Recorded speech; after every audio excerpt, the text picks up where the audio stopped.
This is Nexus Scrolls. Nexus Scrolls presents The World's Strongest Summon is a House Cat. The blood moon rises, the brass horns blare, and Rin adjusts the fake jewel on his borrowed cloak like he owns the damn sky. All around him, summoners stand tall in custom-forged armor or rune-stitched robes. Some carry staffs that hum like distant storms. One girl's entire outfit is alive, a shimmering cloak made of fused mana butterflies. She doesn't even blink as they flap. Rin grins. Because if you don't belong, bluff like you do. The floating coliseum trembles beneath his boots, suspended by ether pylons and centuries of tradition. The crowd is a wall of sound, faces packed in enchanted tears that spiral high above the battlefield. Up top, nobles drink sparkling potions that cost more than Rin's village makes in a year. Down below, battle-hardened dropout mages and summoned horrors lounge in viewing cages, placing bets. Rin waves to no one and gives a wink to everyone. Look at me. Just another prodigy about to blow your minds. Totally not standing on 6 layers of bullsh. A judge's staff slams the arena stone with a boom that echoes like a thunderclap. The opening ceremony begins. 32 competitors stand in a wide circle around the grand sigil, each waiting for their name to be called. Every step of the process is orchestrated like a holy ritual. Ceremonial introductions, mana synchronization, divine blessing recitals, yada yada. Rin's not listening. He's too busy eyeing the others' familiars. Across from him, a 10-foot obsidian boar snorts fire into a handler's face. No big deal. On his left, a sylph hovers lazily around her master's head, swirling wind into flower-shaped knots. Cute. To the right, a brooding half-elf kneels beside a wolf with glowing green bones. Rin clears his throat and leans toward her. Nice mutt, he says. Does it do tricks or just stare dramatically? She doesn't answer. The wolf growls low. Right, no jokes with the broody types, just alpha vibes and unresolved trauma. Rin straightens his collar. The cloak is too long, the gemstone fake, the threading enchanted with a glamour spell that only works if no one inspects it too closely. He keeps shifting his weight to hide the fact that the right boot has a small hole in the sole. Still, he's here, in the ring, with the elite, and he's going to win.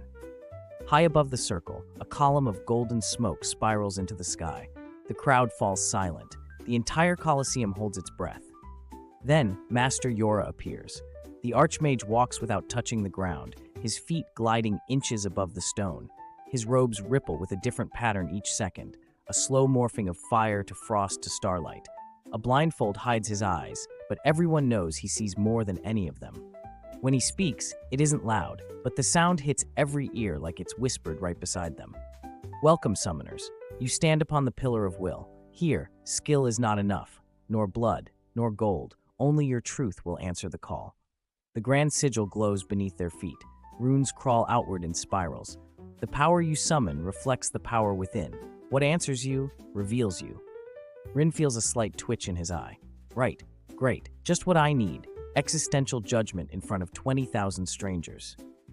Yora passes each contestant, murmuring something inaudible. When he reaches Rin, he pauses. Just for a second.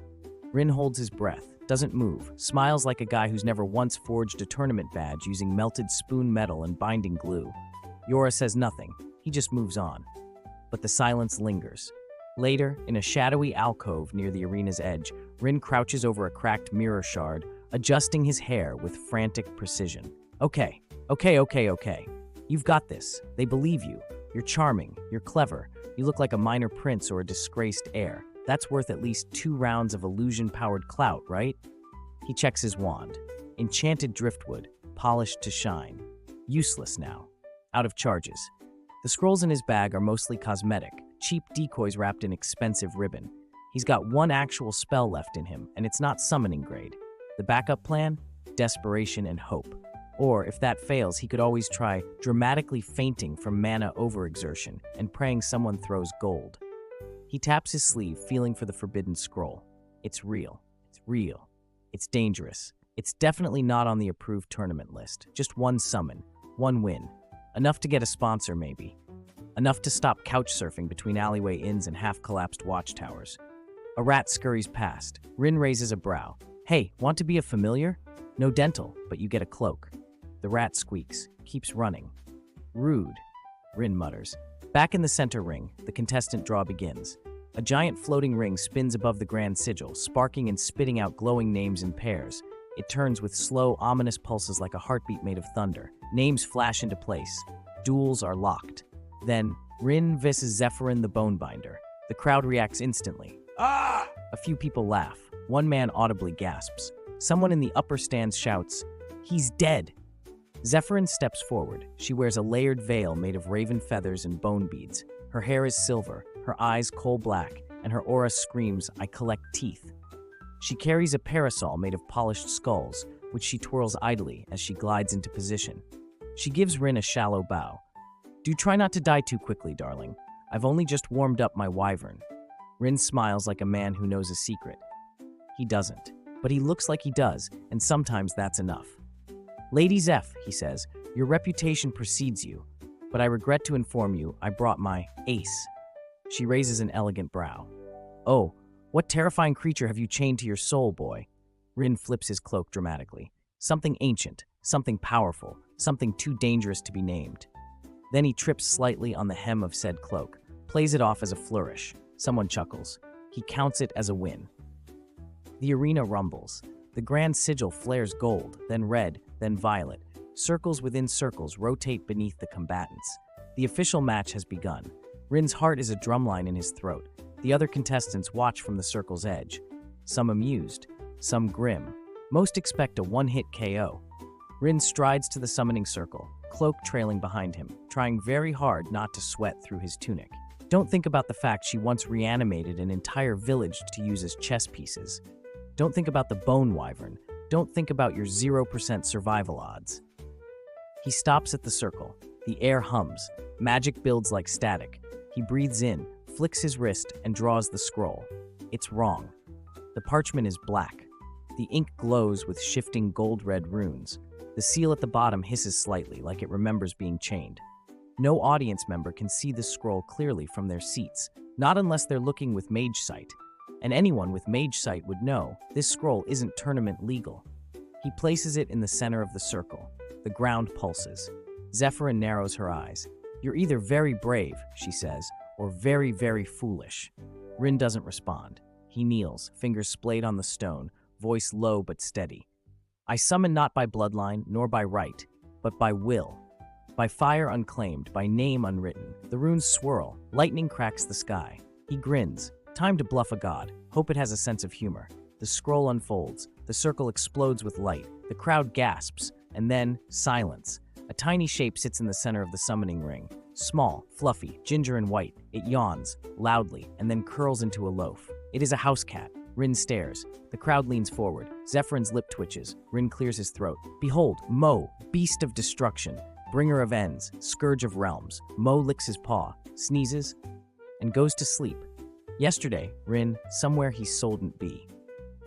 Nothing screams solid life decision like breaking into a cursed archive with a half-dead torch crystal and a crowbar that smells like fermented turnips. Rin creeps through the bowels of the Arcanum Sanctum, the forbidden wing where bad ideas and worse consequences get locked up in magical filing cabinets. Dust swirls in the shaft of light coming through a fractured skylight. Every step echoes like a guilty conscience. All right, easy job. Get in, grab a scroll, summon a demigod, win the tournament. Don't die. Simple. His torch crystal flickers nervously in his palm, throwing jittery shadows along cracked columns and gargoyle busts that definitely weren't glaring at him 2 seconds ago. He adjusts the fake faculty sigil around his neck, held together with gum, hope, and a smudged C that used to be a G. The restricted archive is a cathedral of silence. Scroll tubes hover midair in enchanted stasis. Rotating sigils hum like bees with trust issues. Somewhere nearby, a sentry golem shifts, massive, silent smell of cold metal and ancient bureaucracy. Rin ducks into a side alcove, heart pounding like an offbeat drum solo. "Okay, calm down. Just a glorified library heist. It's not like any of these things can kill me unless I look directly at them, touch them, read them aloud, or breathe funny near them." He produces a warped, gear-shaped key from his belt pouch. He borrowed it from a janitor during a friendly game of accidental pickpocketing. It pulses weakly with residual magic. He jams it into the central glyph lock. The mechanism resists, then gives with a low whine and a puff of blue smoke. The vault door clicks. Rin pushes it open just wide enough to squeeze through. The room inside is wrong, not dangerous, not hostile, just off. Like it hasn't decided whether to be a vault or a grave. Scrolls float in midair, spinning slowly in vertical rings of soft light. Each is labeled in 3 languages, none of which Rin can read. One of them is softly weeping. Another growls when he walks past. He scans the room, one hand on his pouch, the other on his torch crystal. Then he sees it. A scroll hovering by itself, encased in 3 concentric rings. The parchment is deep black, the ink molten gold. Each ring bears a warning rune etched in glowing red. Do not touch. Seriously, stop. Final warning, perfect. If I were a weapon of unspeakable cosmic horror, this is exactly how I'd advertise myself. Rin reaches out. The scroll shudders, the air thickens. His hand buzzes like it's inside a beehive made of static and smugness. The moment he touches it, a jolt runs through him. He doesn't pull back. He grins. Oh yeah, you're definitely going to do something unwise for me. 3 minutes later, Rin stumbles into an abandoned summoning chamber beneath the archive. The chamber's domed ceiling drips with condensation. The floor is littered with broken chalk, melted candles, and old student graffiti. One sigil reads, "For a bad time, summon Chad." He pushes rubble aside with his boot and redraws a circle in chalk. Layered, precise, way more elaborate than necessary. When in doubt, overcompensate. He sets the black scroll in the center and kneels beside it. Okay, ritual voice. Deep, confident, preferably no cracks or puberty flashbacks.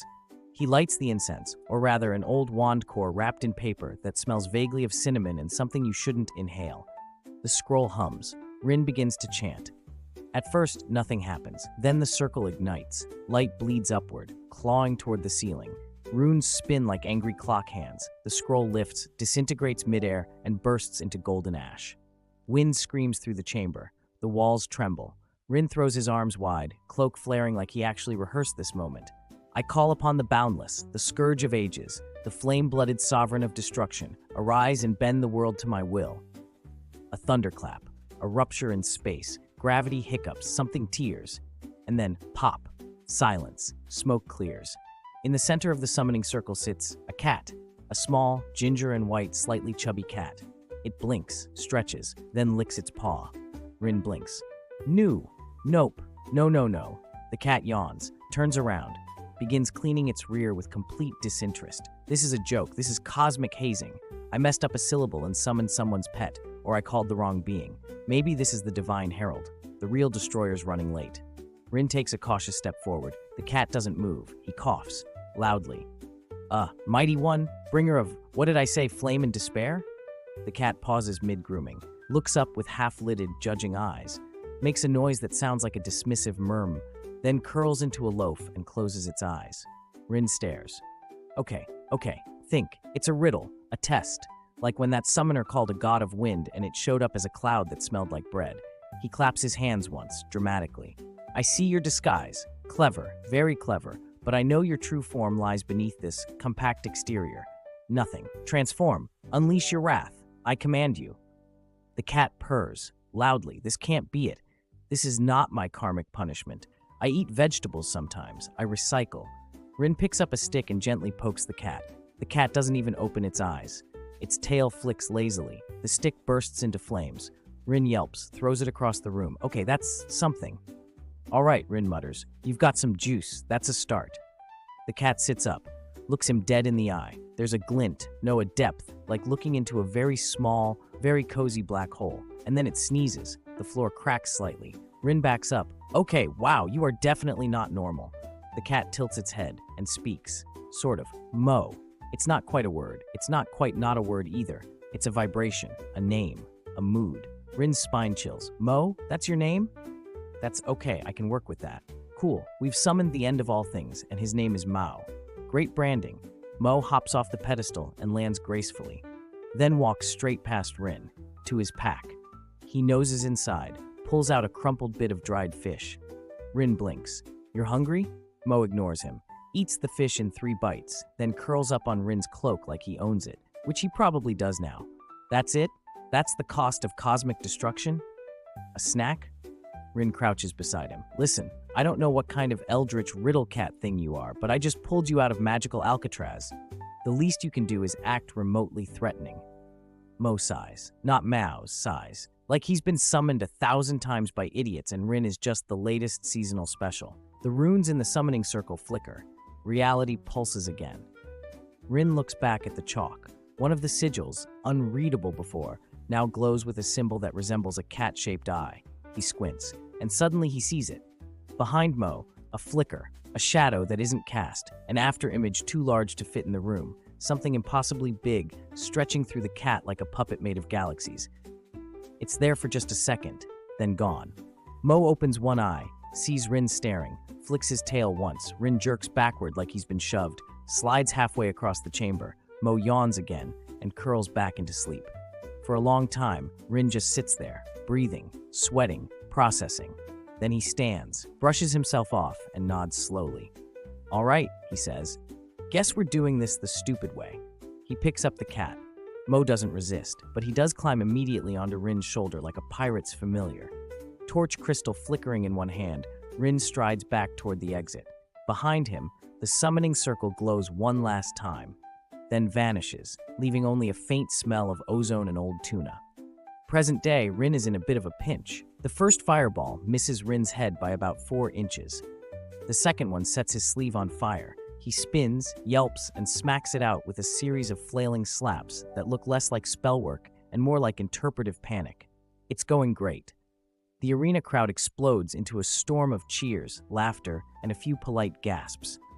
Overhead, announcers yell into floating echospheres with the practiced thrill of people narrating a horse race while high on enchanted sugar dust. And what a spicy opening from contender Lysandra the Blazing Vow. Truly a scorcher, folks. Rin straightens, half-scorched and full of regret. His cloak, already 2 sizes too large, is now also asymmetrical. Across the stone battlefield, Lysandra saunters forward, flames wreathing her gauntlets, lava basilisk slithering behind her like a scaly furnace on legs. Her armor glows with runic heat signatures. Her hair is literal fire. Her eyes? Smug. Rin flashes a charming grin.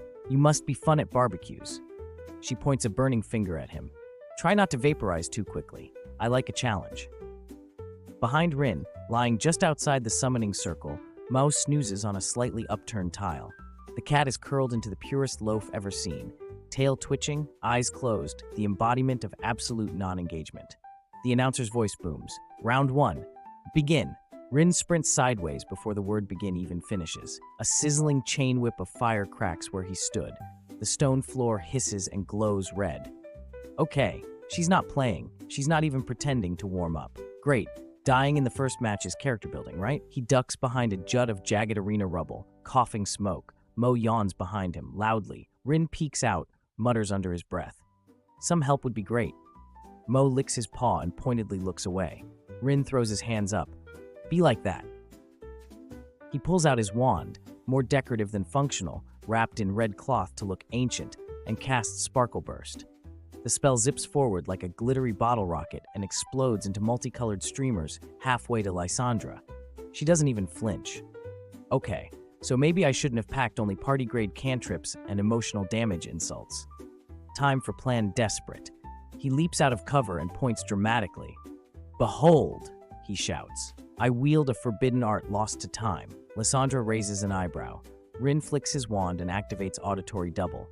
From 3 separate directions, identical versions of his voice scream, "Behind you, above you. Did you leave the stove on?"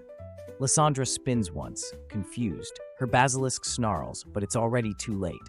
Rin hurls his second spell, Trip Glyph. It lands right under the basilisk's left foot. The glyph activates and fizzles out like a wet matchstick. Okay. Minor miscalculation, slight misfire. That glyph was from a children's magic kit. Probably shouldn't have trusted the guy selling spell scrolls out of a bathtub. He scrambles back behind the pillar.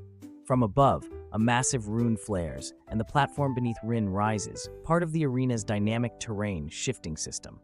It's unexpected.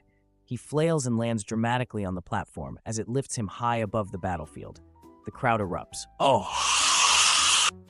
They think it's part of his strategy.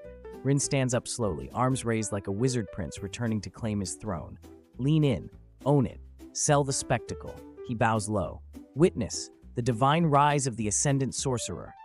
Someone in the crowd throws a flower. Another throws what might be a half-eaten burrito. Below, Lysandra scowls and launches a column of flame up the platform. Rin yelps, jumps off sideways, and lands hard, rolling through a pile of chalk dust and magical confetti left by the previous duel. He comes up coughing, but alive. Mo, meanwhile, has moved 3 feet closer to the edge of the ring. Not to fight, just to catch a bit more sun. Rin stumbles next to him. "Anytime now," he mutters. "Maybe destroy her with a thought? Shatter a few laws of physics?" Mo blinks, yawns, nuzzles into the stone with aggressive sleepiness. Rin clenches his fists. "You're really going to let me die, aren't you?" Mo curls into a tighter loaf. "Absolutely." Across the field, Lysandra prepares her finisher. She raises both hands. Flames spiral into a molten whip that coils and hisses, forming a flaming sigil above her. "I know that move. That's the crowd pleaser. The I'm about to make you a crispy statistic spell." "Okay, think, fast, desperate." Rin fumbles through his bag, tossing aside a cracked mana lens, 2 novelty scrolls, and a miracle, smoked fish, wrapped in wax paper, half stolen from the judge's hospitality tray. Rin stares at it like he's found a holy relic. He turns to Mo, kneels, holds it aloft like a sacred offering. "Oh, mighty Mo, please accept this tribute of finest preserved ocean meat. In return, maybe, I don't know, save my life?" Mo's ear twitches. Then he stands. The crowd goes silent. Even Lysandra pauses mid-cast. Mo pads slowly to Rin, tail flicking like a ticking metronome. He sniffs the smoked fish, eats it with regal efficiency, then turns, faces the basilisk. His back arches, his fur bristles, and something shifts. The air warps, the colors around him blur, the runes etched in the arena floor tremble, just slightly. Then whoom, a soundless pressure wave pulses outward. The basilisk freezes mid-step, its molten eyes dim, its flame sputters out. Then it folds, not collapses. Folds, like paper, like a memory. Gone. Lysandra gasps, tries to launch her spell. It fizzles in her hands. Mo, unfazed, walks back to his nap spot and flops down. Burps. The crowd goes ballistic, screaming, chanting, stomping. A full wave of enchanted applause circles the stadium. "Rin and Mo! Rin and Mo!" Even the announcers lose it. "Incredible, folks. We've just witnessed a tactical feline execution. Is this the start of a new era of summoning, or just very, very weird luck?" Rin drops to his knees. He raises his arms toward the crowd. "Behold the fury of Mo, devourer of flame." Mo blinks sleepily and begins cleaning his toes. A judge floats down in a bubble of light, glancing between the smoking field, the faint crater where the basilisk stood, and Rin, who is now doing his best impression of someone who planned this all along.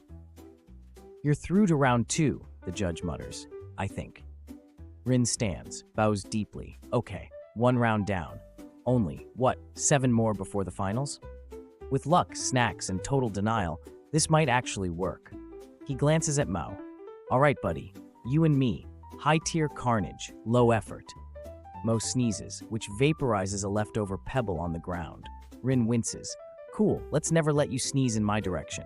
As they leave the arena, the crowd still chanting, Rin tucks the smoked fish wrapper into his sleeve for safekeeping.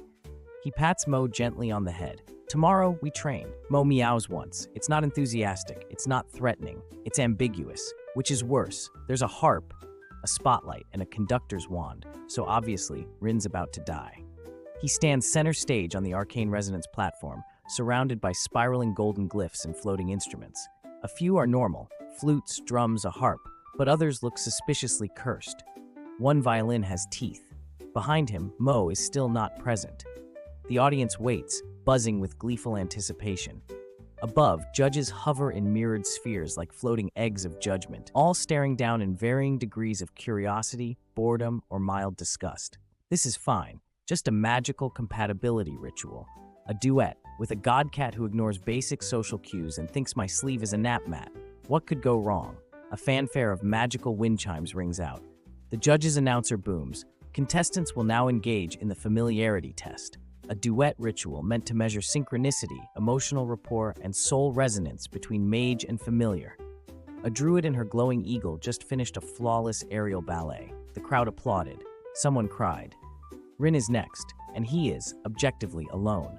Backstage, or what passes for it, Mo lounges beneath a prop podium, mid-nap. A small snore escapes him. He's draped over someone's enchanted binder like a spilled jug of fur and smugness. Rin crouches and hisses, "Get out here." Mo yawns. "Please, this is our one chance not to get disqualified for spiritual incompatibility, and turned into a cautionary tale for first years. Mo licks his paw.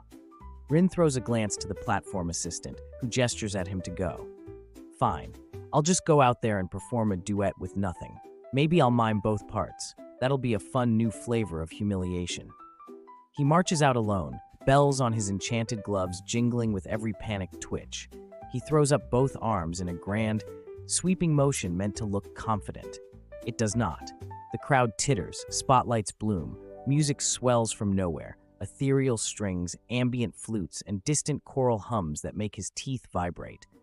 Rin takes a breath and channels magic into his hands. Pale threads of light spiral from his fingers. Okay, you've practiced fake summoning dances before. Just pretend this is a talent show. That ends in judgment, from floating god critics, with scores and expulsion beams. He begins the ritual movements, attempting to shape a spell through synchronized motion. The glyphs around him respond, weakly. Behind him, Mo finally saunters into view. He stretches mid-stride, yawns, and hops lazily onto the edge of the summoning circle. He then proceeds to sit, like a loaf, facing away. Rin keeps gesturing. Okay, he says through gritted teeth, still smiling. You do the tail thing. I'll cast the... No, that's fine. We can do abstract. The judges lean forward. Begin the connection phase, one says. I'm trying, Rin mutters. He flourishes dramatically. Colored runes burst into the air. Then one of the enchanted bells flings off his glove, hits a percussion orb, and triggers a cymbal crash loud enough to startle an elf out of meditation. Mo flattens his ears. The audience laughs. Rin tries to recover with a bow. Part of the act, folks. This is the chaos stage of our alignment. He waves toward Mo. Mo, if you'd please contribute your aura to the performance. Mo licks his chest. No worries, Rin says brightly. He's calibrating. I'm gonna die out here. They're gonna write books about this. The cat that slept while his mage bombed the stage. Great bedtime reading. He tries again, this time an attempted co-cast. He builds a glowing spell orb, slow, delicate, synchronizing rhythmically with the background music. He holds it out. Mo bats at it once, lazily. The orb spins out of balance and pops like a bubble. A judge scribbles something. Rin's heart sinks. You know what? He says, pacing toward the crowd now. This isn't a failure. This is contrast. It's avant-garde. You've never seen such tension between mage and familiar. We're redefining rapport. Mo flops over and kicks one of the ritual crystals off the edge of the platform. It explodes into pink confetti. The crowd laughs harder. Rin spins on the spot. See? You didn't expect that, did you? A rival contestant shouts, that cat has more charisma than you. Another, marry it. A judge coughs. We are not sensing any emotional alignment between summoner and familiar. Rin, desperate now, walks over and kneels beside Mao. He holds out a hand. Look, I know you think this is beneath you. I get it, but I need you to meet me halfway. Just paw bump, come on. Ritual unity tap, it'll look great. Mao looks at his hand, then at Rin, then sneezes. It's a small, dainty sneeze, barely audible, but the effect is apocalyptic. A shockwave of raw magical distortion pulses outward. It hits the floating orchestral glyphs like a freight train made of chaos. The music surges, then collapses. The floating lights glitch into every color at once. Several judges are suddenly upside down in their spheres. The harp sprouts legs and sprints off stage. The spell circle under Rin erupts into an aurora of mismatched sigils, dancing like manic butterflies on fire. One poor illusionist assistant in the wings faints dramatically. Rin drops flat, shielding his head. What the hell was that? Mo sneezes again, smaller this time. A small firework goes off. It's fish-shaped. When the noise dies down, the audience sits in stunned silence. A single judge claps. Once. Another clears her throat. Well, that was a resonance spike.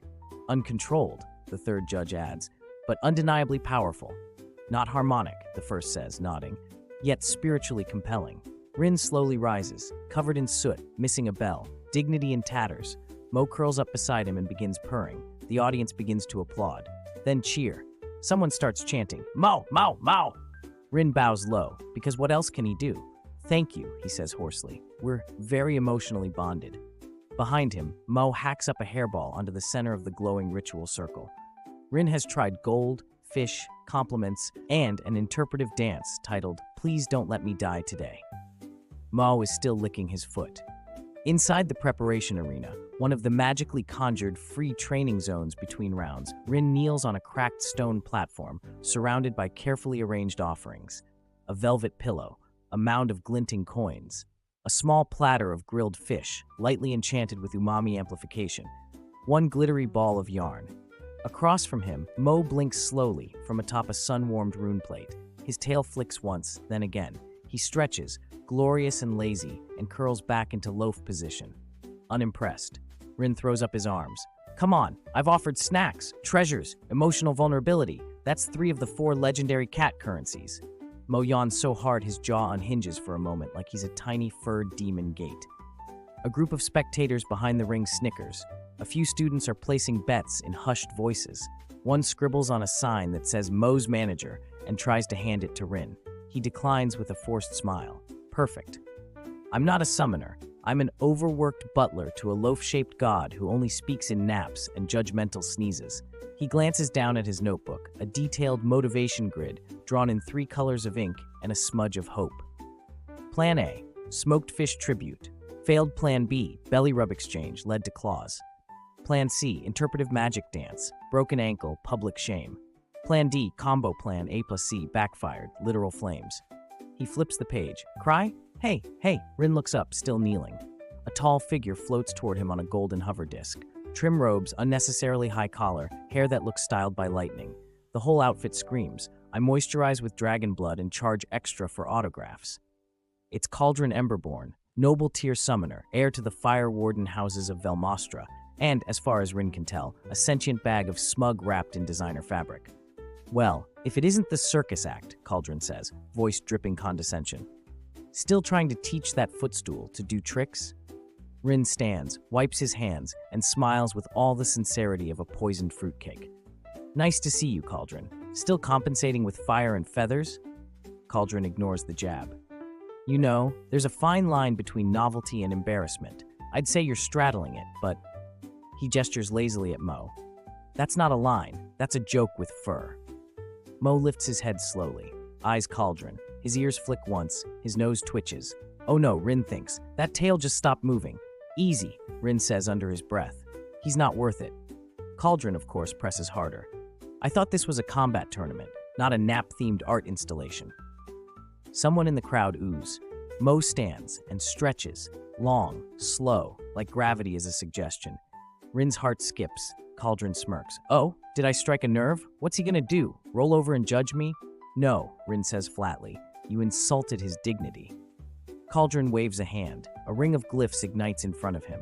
The light explodes upward. He's summoning. Let me show you what a real familiar looks like, he says. The arena floor cracks as his magic flares. Smoke and lightning spiral into the air. A roar splits the sky. The chimera arrives. 15 feet tall at the shoulder. A triple-headed beast with a draconic snout breathing blue flame, a lion's head glowing gold with celestial fury, and stormhawk wings that screech with charged wind. Each claw is longer than Rin's torso. The audience gasps. Even the judges, watching from a distance, murmur amongst themselves. Cauldron steps back proudly. Face the chimera of Endbrink. Mo saunters forward. The crowd goes dead silent. Rin looks at him. Please don't melt reality. Just assert dominance lightly, okay? Mo stops just outside the summoning ring. Sits. The chimera snarls. Flame curls from its mouths. Lightning jumps between its talons. Mo blinks. The chimera falters. Its lion head shakes. Its wings flex, unsure. Mo blinks again. The air distorts. Not loud. Quiet. Like a ripple under a frozen lake. A pop of something too big to be heard. And the chimera folds. Literally. Its massive body compresses into a thin line. A flicker of gray dust. And then nothing. No explosion. No gore. Just gone. Erased. The silence is immense. Then chaos, screams, shouts. One kid in the crowd faints with joy. A scribe starts sketching furiously. Judges' orbs descend fast, scanning the space. Rin just stands there, watching Mo groom a paw with the calm of a cat who just deleted a high-level boss fight to make a point. He turns to the stunned crowd and bows. Behold, the wrath of Mo. A judge's voice projects over the crowd, strained but composed. Event registered as a Cataclysm class interruption. Reality integrity holding, no damage to arena grid. Another judge, face pale, floats down beside Rin. That chimera was summoned using a reinforced Tier 9 construct. Your familiar nullified it. He does that, Rin says brightly. May I ask how? Rin shrugs. He was insulted. The judge blinks. I see. Cauldron storms across the ring, mouth twisted. This isn't fair. That wasn't even a spell. That thing didn't cast. It glared. Are you calling him that thing again? Rin asks, very sweetly. Cauldron pauses. Mo stands up. Cauldron immediately backs away. Fine, he growls. Enjoy your little freak show. But next round, no more pets, no more flukes, just you and me. He points a gloved finger at Rin. Rin smiles. Great, I'll bring snacks for your funeral. Later, on a quiet bench just outside the arena, Rin sits with a half-eaten muffin in one hand and a chilled canteen in the other. Mo naps on his lap, purring faintly. The crowd's gone. The adrenaline has burned off. Rin is sweaty, bruised, and somehow more alive than he's felt in weeks. He looks down at Mo. You're a nightmare, he murmurs. Mo opens one eye, unimpressed. Rin sighs. I tried bribing you with food, affection, and performance art. You did nothing, but one arrogant noble calls you a footstool, and suddenly we're erasing monsters from the timeline? Mo stretches, paws flexing. He flicks Rin's muffin off the bench. I bought that with actual coin. A blink. No remorse. Rin chuckles, breathless. I don't get you. I really don't. But if we're going to survive the next round, Mo purrs louder. Rin eyes him. Oh, you like chaos, don't you? A pause. Mo rolls over and burps. Noted. Rin leans back and stares up at the sky. All right, you bring the cosmic entropy. I'll bring the sass and snacks. Let's make this stupid plan work. Mo flicks his tail once. They have an understanding. The hallway is too quiet for a place that regularly hosts fireball duels and emotionally unstable dragon tamers. That's Rin's first clue something's off. The second clue is the flickering torches. Not out, not fully lit, just pulsing like they're nervous about who's coming. The third clue is the absolute absence of Mo's purring. The cat is on Rin's shoulder, curled loosely like a fur scarf, but silent. Not snoring, not judging, just still. Rin walks slower. This corridor is part of the upper tower, a zone between match platforms and the observation decks. Most contestants avoid it. Too drafty, too many spooky portraits of dead archmages glaring like they know your GPA. Rin's just trying to get a moment of peace. 10 minutes to breathe. Maybe figure out how to bribe his familiar into not deleting another opponent from existence. Instead, he finds Master Yora. Or, more accurately, Yora is already there, standing at the far end of the hallway like a punctuation mark Rin didn't expect. The Archmage Judge glides more than he walks, wrapped in layered robes that shift like fog clinging to starlight. His blindfold gleams silver. His staff doesn't touch the floor. He's older than anyone Rin has ever met, who still looks like they could punch a mountain into alignment. Ah, Rin says weakly, coming to a stop. Judge Yora, didn't see you there. Very sneaky. Love the whole spectral vigilante vibe. Yora doesn't blink. Can't, maybe. Doesn't matter.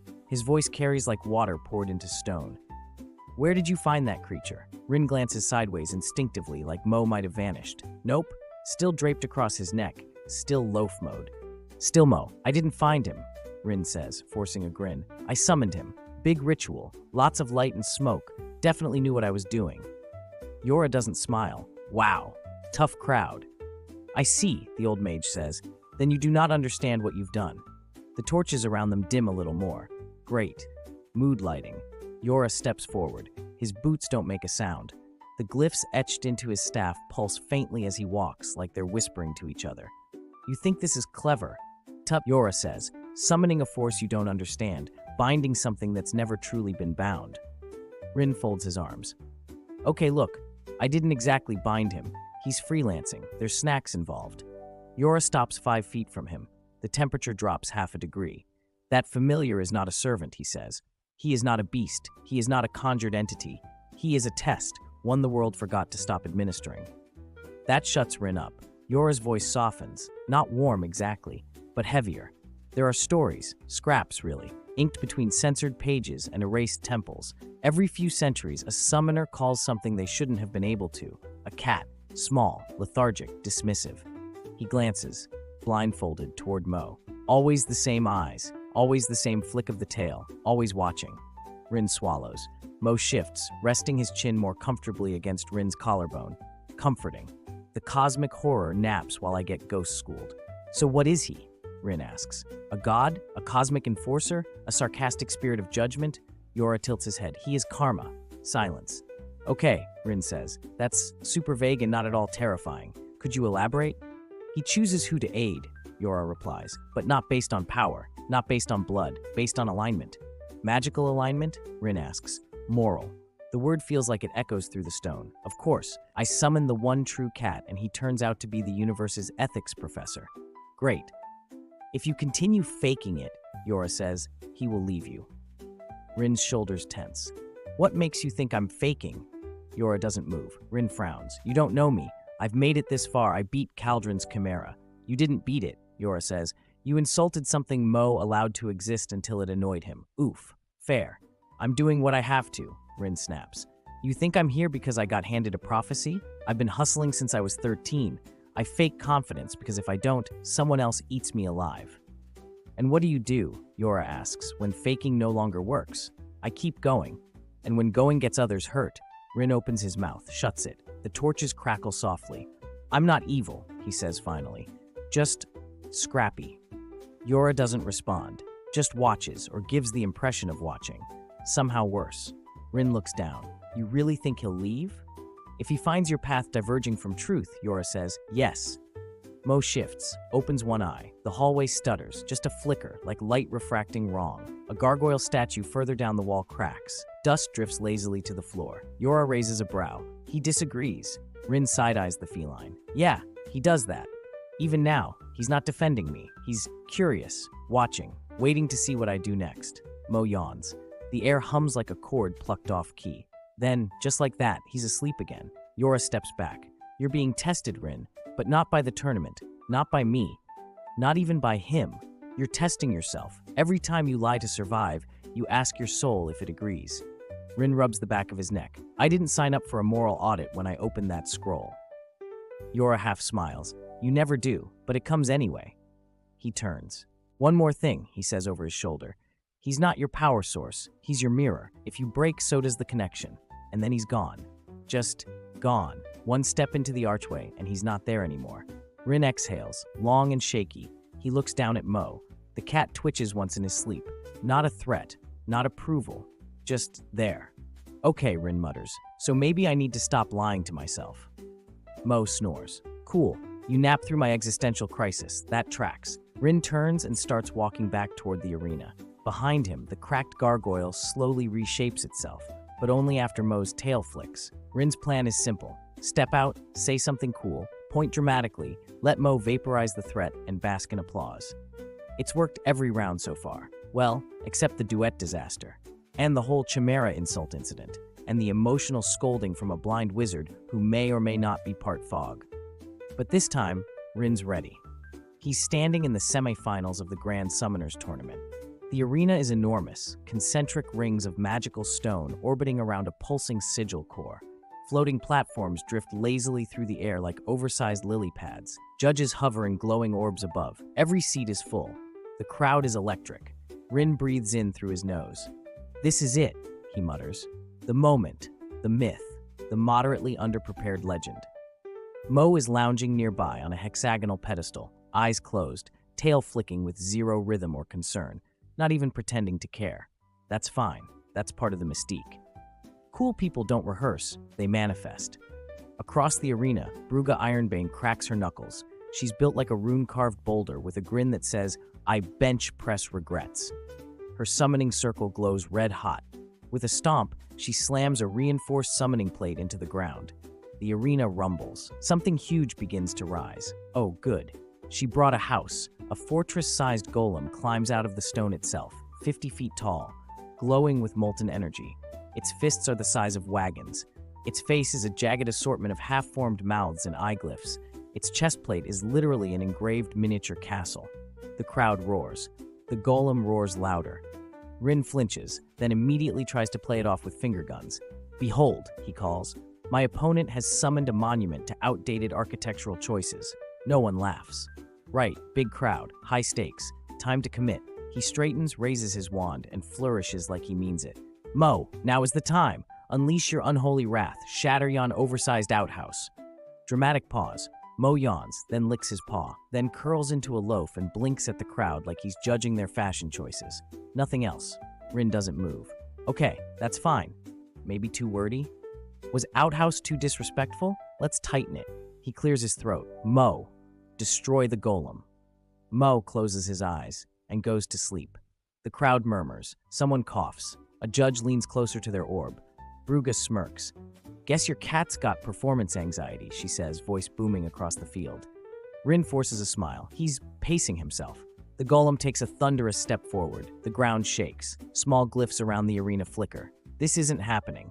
This is just a delay. He'll get up. He's just waiting for dramatic effect. He's a flair for theatrics type, like me, right? He turns to Mo again. Please, Rin mutters. I need you. Mo doesn't flinch. Okay. No backup. No miracles. Just me. He clenches his jaw, plants his feet, and channels magic into his wand. Fine, he whispers. I'll do it myself. He charges forward, leaping onto the nearest floating disc, launching a volley of light spheres toward the golem's legs. They fizzle harmlessly against the stone. Right, need more punch. He casts Mirror Bolt. Light bounces between nearby sigils, forming a blinding illusion of movement. The golem ignores it. He fires Mana Lance, a piercing beam of concentrated force. It singes the outer plating, barely. Bruga laughs. Cute, she says. Let me show you how it's done. The golem stomps forward. One footstep sends a shockwave that blasts Rin off his disc. He lands hard, tumbles, rolls, spits dust. Nope, not dead. Mostly embarrassed, possibly concussed. He gets back up, fires again, aimed shot at the golem's core. The blast connects, the golem stumbles, crowd gasps, then it straightens and charges. Rin's hands shake as he grabs for his last trick, Arc Shift. A short-range teleport, dangerous at low power, but maybe enough to dodge a fatal. His wand flickers, then sparks, then dies. Oh, come on. He looks up. The golem's arm is already mid-swing. He dives, too slow. Crash! The hand hits like a god's hammer. The arena erupts in debris and force. The defensive sigils flicker, barely fast enough to absorb the fatal edge. Rin hits the ground, hard, bone snapping, rib fracturing hard. The world goes sideways. His ears ring, vision swimming, his thoughts blur. I lost. I actually lost. I couldn't bluff my way out. Couldn't buy it. Couldn't dance around it. I stood up, and I got flattened. Through the ringing, he hears the crowd fall silent. And then, he feels it. Nothing. The warm pressure he's come to associate with Mo. Like a weight in his chest, a little buzz of impossibility just out of sight. It's gone. He blinks through blood and dust. Mo is no longer on the pedestal, or in the arena, or anywhere. The cat is gone. Above, the judge orb flickers. Emergency protocols flare to life. Medics rush in on floating stretchers. Bruga steps back, frowning now. Even she didn't mean to crush the kid. Rin barely hears them calling his name. His body is wrecked. But what really stings, beneath the cracked ribs and bruised ego, is the absence. He left. Mo actually left. The cat who erased a chimera with a blink. Who judged Rin's snack offerings like a royal taster. Who sneezed reality sideways just to make a point. Gone. Rin stares at the sky as he's lifted onto the stretcher, pain blooming behind his eyes. For the first time in the whole tournament, he feels alone. Rin wakes up to a glowing IV bag bubbling ominously above his face, and the faint, telltale hum of magical stitches buzzing across his ribs. The air smells like antiseptic, lavender, and defeat. One eye cracks open. White canvas walls. A quiet, magical triage ward. Dim blue light filtering through healing runes. Still alive. Damn. That means I still have to deal with consequences. He groans and sits up, partially. His torso protests. His spine audibly clicks. Every bone feels like it's made of soggy driftwood. Also, he's still wearing one melted boot. Stylish, he mutters, wiggling his toes and hearing only one squelch. Nice touch. His wand, snapped in two, lies on the table beside him, like a tiny corpse wrapped in enchanted gauze. His cloak hangs folded over a chair, scorched and threadbare at the edges. On a side table, someone's left him a pity muffin. It's Bran. Of course it's Bran. A nurse familiar, shaped like a spectral weasel wearing a floating red cap, drifts into view and slaps a cool rag across Rin's forehead with mechanical precision, then vanishes through a healing ward like she's on break and done with his drama. Before Rin can process that, a pale young clerk enters, nervous smile, eyes darting like he's being chased by paperwork. Mr. Rin, hi. He clears his throat and unrolls a scroll. You have officially been removed from the Grand Summoners Tournament bracket due to incapacitation. Rin replies. Love that. You technically placed fourth, sort of, joint fourth, with a kobold who forfeited to open a sandwich shop. Great. Please tell him I respect his life choices. The clerk bows awkwardly and leaves before Rin can make another joke. He's alone again, still technically breathing. He slumps back against the pillows and stares at the roof of the tent. Healing glyphs drift lazily above him like bored fireflies. That's it. Game over. No title. No glory. No dramatic victory speech where I bask in applause and Mo does something terrifyingly adorable for the camera orb. Just me, in a bed, with one boot, eating a failure muffin. He sighs, stares harder. You know what's funny? He mutters to no one. I never thought I'd actually win. Not really. But I had to believe I could bluff my way through. Like if I acted big enough, loud enough, clever enough, no one would notice I didn't belong here. He laughs, bitter and breathy. I was all performance, all bark, a full deck of parlor tricks and self-preservation instincts. Because if I ever stopped pretending, I might have to admit the truth. I'm not some fated summoner. I'm not chosen. I'm just a guy who wanted to matter so badly he built an entire persona out of desperation. And I still wasn't enough. He wipes his eyes, blames the glow from the IV for the water gathering there. Suck it up, Rin. You've survived worse. Probably, you think. The tent flap rustles. He looks up. Mo walks in. Not glowing, not floating, no grand magical entrance. Just a cat, walking calmly into a tent like he belongs everywhere. He hops onto the bed and sits squarely on Rin's chest, tail curling delicately over one leg. Rin groans. Really? You couldn't even let me suffer in peace. Mo tilts his head. Done posturing? Rin blinks. You can talk. I've always talked. You were just too busy monologuing to hear me. That shuts him up. Cool. Great. Ad has always understood me to the long list of Mo-related existential crises. Why are you here? Rin asks, voice raw. Came to watch the final breakdown, or just to collect my remaining snacks? Mo gazes at him with unblinking calm. I came to see if you're done lying. Rin flinches. Damn cat always knows exactly where to hit. I wasn't lying, Rin snaps. I just exaggerated. Boosted morale. You know, theater. Which part was the act? Mo asks. The part where you shouted orders at something you didn't understand, or the part where you stood alone and nearly got flattened proving a point you didn't believe in? Rin looks away. Silence stretches. Finally, he mutters, I didn't want to be ordinary. Mo waits. I wanted to be seen, not as a fluke, not as a fraud, just as someone who mattered. Mo blinks. I know I'm not powerful, not like the others. I'm not noble-born or prophecy-picked. I'm just me. So I tried to be bigger than me, louder, braver. His voice cracks, because I'm scared that if I'm not someone, I'll be nothing. Mo exhales. Not a sigh, more like a purr wrapped in patience. Good, he says. Rin frowns. Good? Honesty, Mo says, curling up at his side, is the first step to karmic alignment. Rin stares. That's the dumbest sentence I've ever heard from a talking cat. You're not the first summoner to fake it, Mo says, but you're one of the few who realized why. And that makes me worthy? That makes you starting to be. The weight in Rin's chest shifts. Something soft, not pride, not triumph, relief. He lies back, letting the feeling settle. You left me, he says. You left yourself, Mo replies. Touché.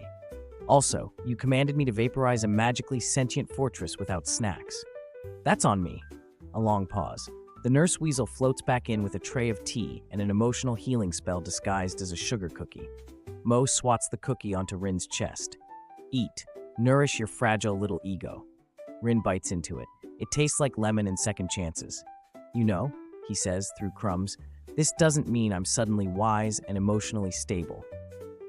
I'd be concerned if it did, Mo replies, tail flicking. They sit like that for a long time, mage and cosmic nap god, while the chaos of the tournament hums outside like a world they're not in a hurry to rejoin. Rin lets himself feel tired and real, for the first time in days. The announcer is halfway through declaring Rin disqualified due to catastrophic bodily injury when the tent flaps blow open and Rin stumbles into the arena. He's wearing one boot, a hospital gown, and a half-fastened cloak like a drunk stage magician on laundry day. Behind him trots Mo, polished, pristine, tail high. He might as well be gliding on a red carpet. His presence alone makes the crowd go quiet. Cue dramatic entrance. Cue unearned confidence. Cue the pain meds wearing off in 5 minutes. Rin waves with the arm that isn't still wrapped in glowing healing gauze. Surprise, he shouts hoarsely. Guess who read the fine print? The arena, massive, layered with rune rings and floating stone platforms, erupts into murmurs. One of the judges floats down from her orb, looking vaguely like she wants to file paperwork into Rin's skull. "You were removed due to incapacitation," she says. "Yes," Rin replies. "But I have here a copy of Tournament Bylaw 14G. In the event of divine intervention, karmic reconsideration, or highly unusual feline-based circumstances." She squints. "That's not a real clause." Page 17. Footnote 6. She sighs. "Technically, admissible. Fine. Wildcard entry approved." Rin grins. "Victory through legal loophole. Just how I drew it up." Opposite him, Lady Visara descends like a vengeful comet, armor of liquid fire, hair that floats like steam. Her mount, a massive flaming phoenix, screeches and curls heat waves around the ring. The crowd cheers as if a god just entered the room. Visara scans Rin like a boot checking for gum. "Well," she says, "if it isn't the clown and his couch ornament." Rin throws a two-finger salute. "Back by karmic demand." "You're seriously challenging me? Dressed like a disheveled librarian?" He smiles wider. "This is formal wear in my culture." Her eyes flick to Mo, and still clinging to that overfed lap creature. Mo, still grooming his shoulder, pauses, looks up, tilts his head. "I heard that," he says. The phoenix growls. That's the moment, Rin knows. The spark. The thing that's been missing this whole time. This isn't about spells or summons. It's about standing for something. He steps forward, bruised, wobbly. Not posing now, just standing. "You don't get to insult my partner and fly away like some smug fire chicken. You want to fight? You get both of us." Mo stops grooming, stretches slowly, then looks at Visara. "Okay," he says. "Now I'm interested." Battle begins. The arena flashes blue, wards hum, judges pull back into shields. Visara launches first. The phoenix arcs through the sky, wings shedding fire. Spears of molten energy rain down. Lava erupts from scripted cracks in the floor. Rin runs, rolls, dodges by instinct more than design. One boot squeals across the stone. He yells, "Displacement fizz!" 5 illusionary copies of himself burst into being. 2 immediately high-five and explode into glitter. One does a backflip off a ledge and disappears into a wall. That spell always needed refinement. The phoenix barrels toward him. Rin dives and lands face first behind a pile of scorched rubble. "Mo, now would be good." Nothing. He looks over. Mo is sitting atop a rune node, licking his paw. The phoenix bears down. "Oh, this is how I die. Vaporized while my cosmic cat roommate exfoliates." Then Mo moves. One jump, silent, precise. He lands on the phoenix's head. The bird falters mid-flight, confused. Visara shrieks, "Get off!" Mo purrs. The flames around the phoenix flicker. Then turn pink. Soft, pastel, non-lethal pink. The crowd gasps. "Is he color-correcting her phoenix?" Rin shouts. Mo blinks once. The phoenix crashes into a lava moat. Does not explode, just gently sizzles, humiliated. Visara growls and rises into the air, her staff glowing with solar fire. She spins it in one hand and releases a burst of rune sigils that form jagged blades of heat, orbiting her like furious bees. Rin, now on one knee, pants. His cloak is ash. His hospital gown is clinging to him in unfortunate ways. "Mo, tag you back in." Mo nods, hops off the scorched phoenix, and begins to walk. Not run, not leap, just stroll. Every rune blade that touches his aura flickers out. He casually steps onto one of Visara's hovering stone platforms.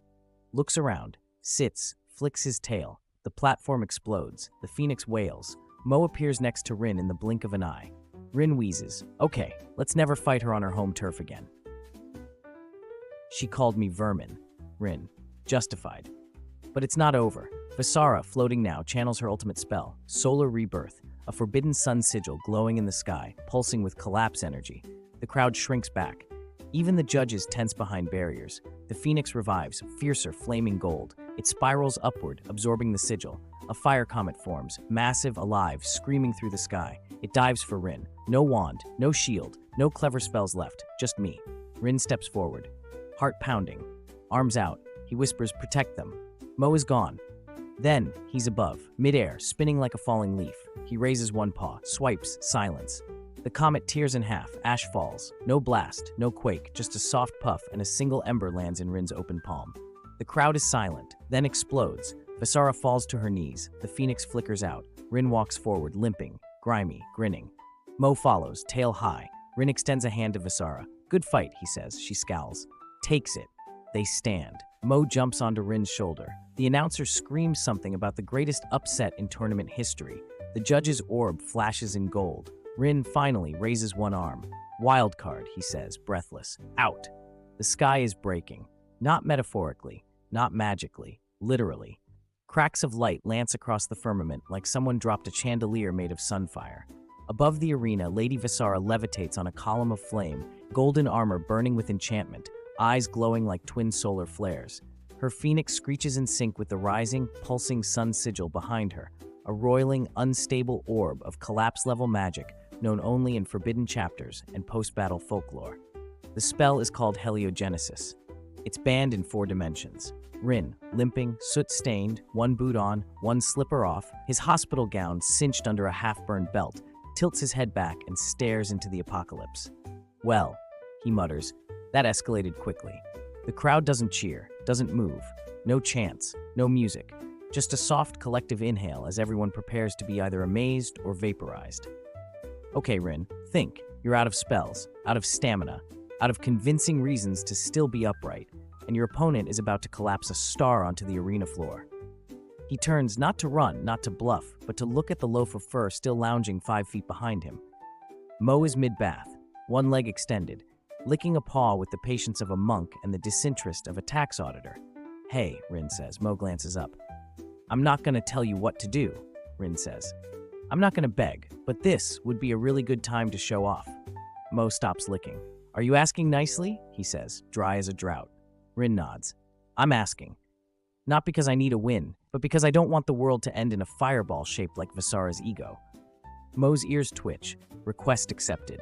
The air shifts. Mo stands, then lifts, not jumps, levitates. Like gravity takes one look and decides it's not worth arguing. His body rises slowly, fur fluttering in unseen wind, his tail curling in a perfect arc. His eyes glow, not red, not white, but deep, radiant gold, as if every god that ever existed blinked at once. The crowd gasps. The sound ripples like thunder rolling uphill. Magical judges levitate to higher orbits, shielding their eyes. Runes spin into spirals of awe.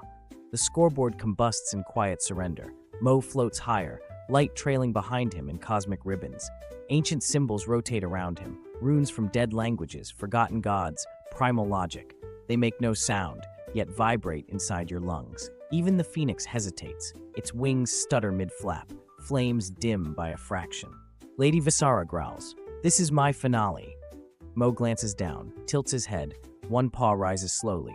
A swipe, like he's batting at a dust mote. The phoenix explodes, not into fire or ash or glory, into a chicken. A perfectly average, vaguely judgmental brown-feathered chicken. It flaps once, confused, and lands with a clumsy thump in the middle of the burning arena floor, then pecks at something invisible and lets out a soft, resigned ba-awk. The audience goes completely still. No one breathes.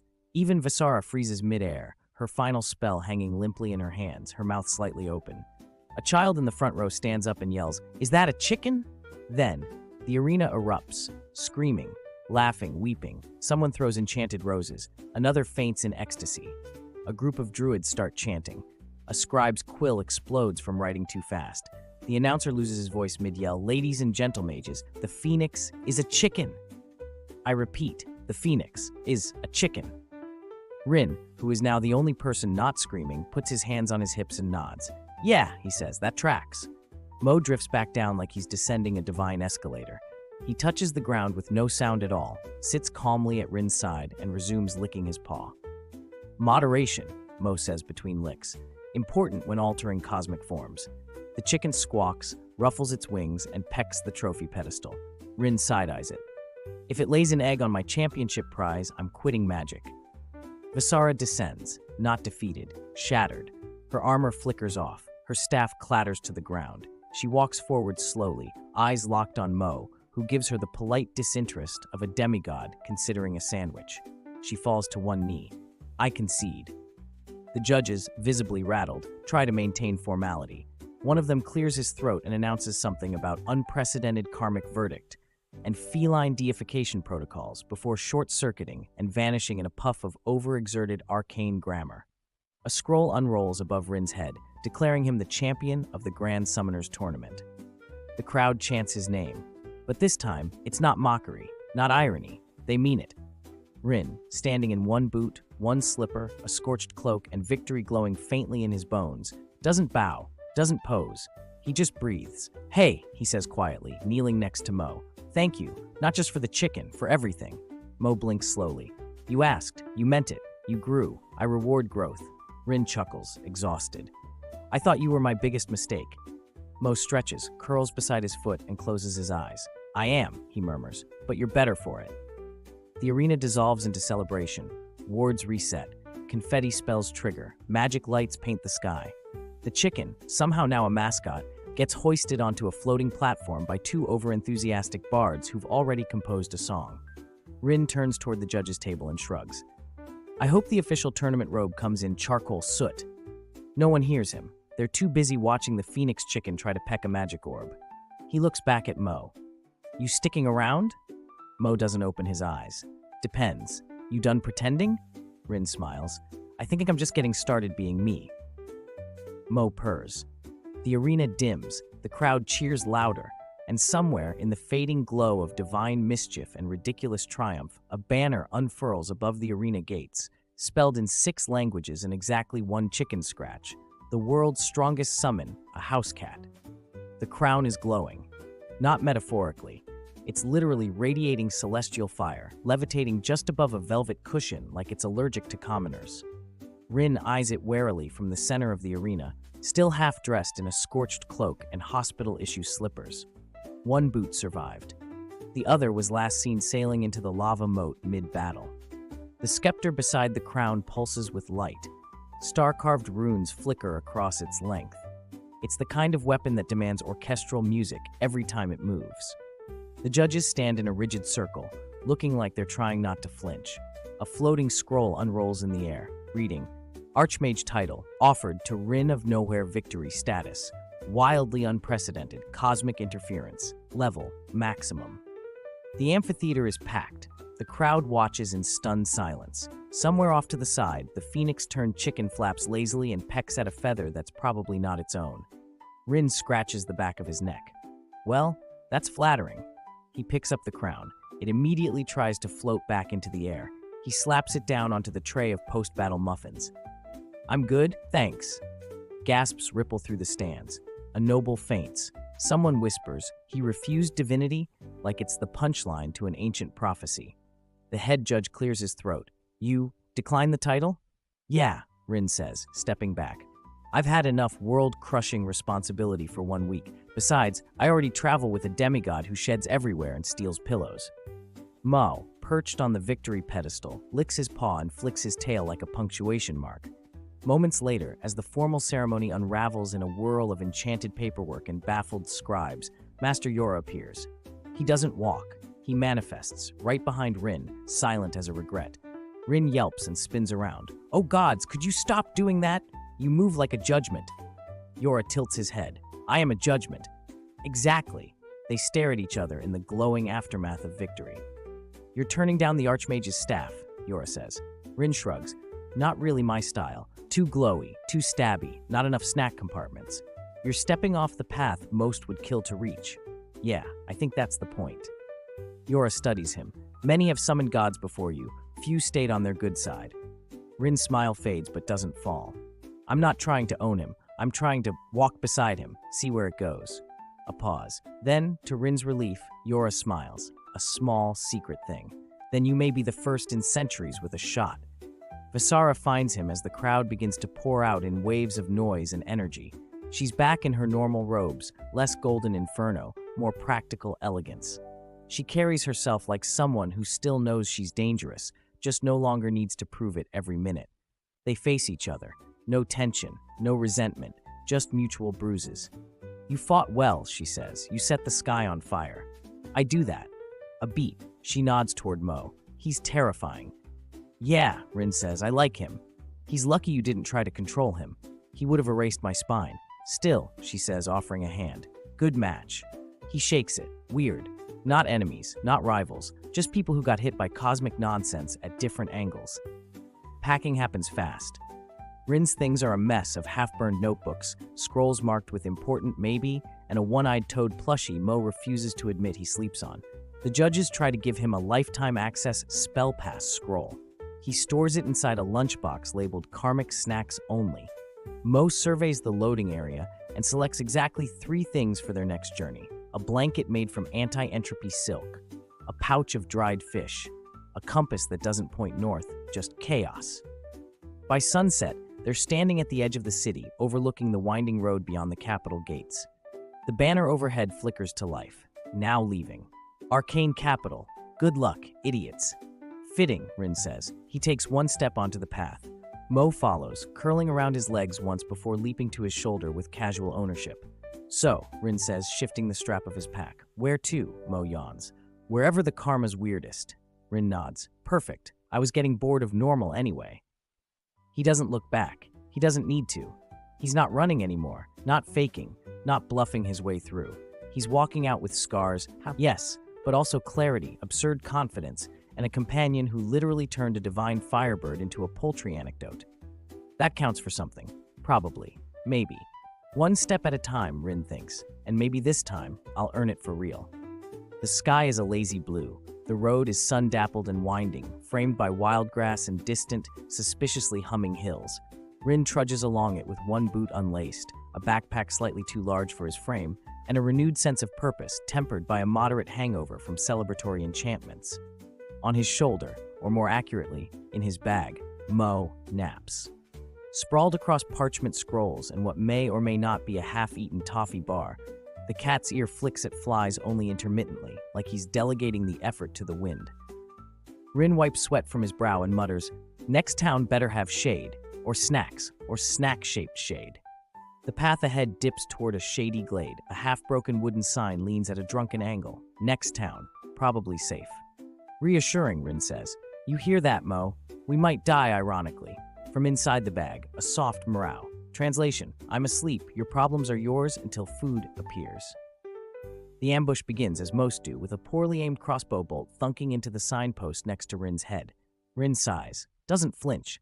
Nothing says highway robbery, like someone who thinks punctuation is optional. 3 figures step out of the brush. One's got a sword rusted to the point of tetanus. Another's wearing a rune-charred bandana and wielding a hatchet. The last is taller than necessary and missing an eye, but not the kind that suggests tragic backstory, more like he lost a tavern brawl with a coat rack. The leader grins. Hand over your valuables, pretty boy. Rin slowly raises a hand. Okay, first of all, I resent the implication that my prettiness is relevant. Second, drop the pack, says the one with the hatchet. Bet it's full of spellbooks. Technically, yes, Rin says. Also snacks, and 1 extremely powerful creature who naps through emergencies. The 3rd bandit snorts. You got a cat in there? Every time with the tone. Like the idea of feline-based annihilation is somehow less valid than a dragon. Snobs. Rin sets his bag down gently, unsnaps a side pouch, and pulls out a small battered tin labeled, Emergency Only, contains negotiation-grade fish. He pops the lid. A single ribbon of smoked fish-scented steam curls out like an ancient genie stretching after a 1,000-year nap. From inside the pack, movement. The bag bulges. A paw emerges, slow as dawn. Then ears, glowing eyes. Mo rises like an oracle from a beanbag. His back arches. His tail swishes with mild offense. The bandits take a collective step back. Is it glowing? One of them whispers. Mo blinks. The air hums. Birds stop chirping. The sun seems to dim, not from clouds, but in deference. Did you, Mo says, voice like a silk-wrapped sword, wake me for this? Rin, crouching nearby, offers the tin. Technically, they woke you. I'm just facilitating your expression of karmic balance. Mo floats. Not jumps, just lifts, paws dangling like royalty being carried by gravity itself. The leader raises his sword. I don't care how fancy your pet is. Mo flicks a paw. The sword transforms into a bouquet of mildly wilting dandelions. Bandit 2's boots vanish and reappear as loaves of rye bread. Bandit 3 lets out a goat-like bleat and promptly becomes a moderately panicked goat. Rin says, dusting off his sleeves, that tracks. The bandits scream. The dandelion wielder runs face first into a tree and drops. The bread-footed bandit slips twice and ends up flat on his back, flailing like an overripe turtle. The goat stares at its own hooves and makes a decision about life. Rin picks up his bag, calmly hands Mo the rest of the smoked fish, and slings it over one shoulder. Efficient as always. Mo purrs and settles into the crook of Rin's neck. I'm on a lean destruction diet, he murmurs. Light irony, low casualties, free-range vengeance only. Rin pats his head. You're growing. I'm restraining. They continue down the road. Behind them, the goat attempts to chew through a no trespassing sign. A pair of enchanted boots with breadcrumbs trailing from the soles hops away on their own, clearly traumatized. Okay, Rin says. Next time I'll bribe you before the ambush. Next time, Mo replies, bring honey-glazed tuna. You say that like it's easy to find in the wilderness. Mo flicks an ear. Figure it out, you're the human. And somehow, that feels fair. They crest a hill. The road opens into the horizon, twisting through a patchwork of meadows and magic-scarred valleys. Rin adjusts his bag, half grimacing as one strap digs into his shoulder. Any idea what direction the next cosmic imbalance might be in? Mo hums. Southeast smells suspicious. Suspicious how? Like unresolved fate and Basil. Right, Basil fate, naturally. Rin smiles. He's tired. His boots are cheap. His traveling companion might erase time itself if fed the wrong jerky. And he's exactly where he's supposed to be. Not a fraud, not a fake, just a guy, his overpowered nap demon, and the long road to wherever karma wobbles. Hey, Rin says as they disappear into the wild. Next time someone tries to mug us, go easy. I think that goat had dreams. Mo curls deeper into the pack. No promises. This has been the world's strongest summon is a house cat. We hope you enjoyed this presentation. This has been Nexus Scrolls.